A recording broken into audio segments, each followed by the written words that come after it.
عليكم ورحمة الله. بسم الله الرحمن الرحيم، والصلاة والسلام على أشرف الأنبياء والمرسلين، سيد الوزير الأمين العام للحكومة، سيد حاكم مقاطعة بود، سادة العمد، سادة النواب، أيها الحضور الكريم. نلتقي اليوم على ضفاف استدهم القليتة الذي سيشكل أهم روافد التنمية المندمجة على مستوى ولاية قرقل لنفتتح فعاليات ملتقى عنبود للتنمية المحلية.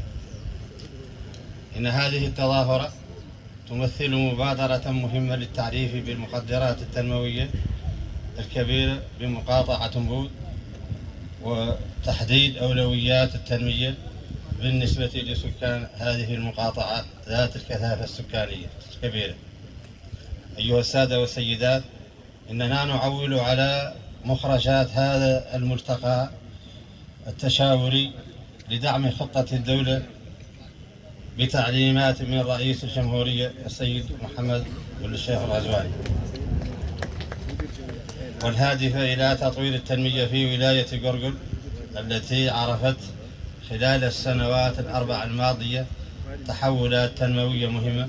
وفي الأخير أشكر أصحاب هذه المبادرة وأعلن على بركة الله افتتاح النسخة الأولى من ملتقى عنبود للتنمية المحلية، وأعلن على بركة الله افتتاح هذا الملتقى. والسلام عليكم ورحمة الله تعالى وبركاته.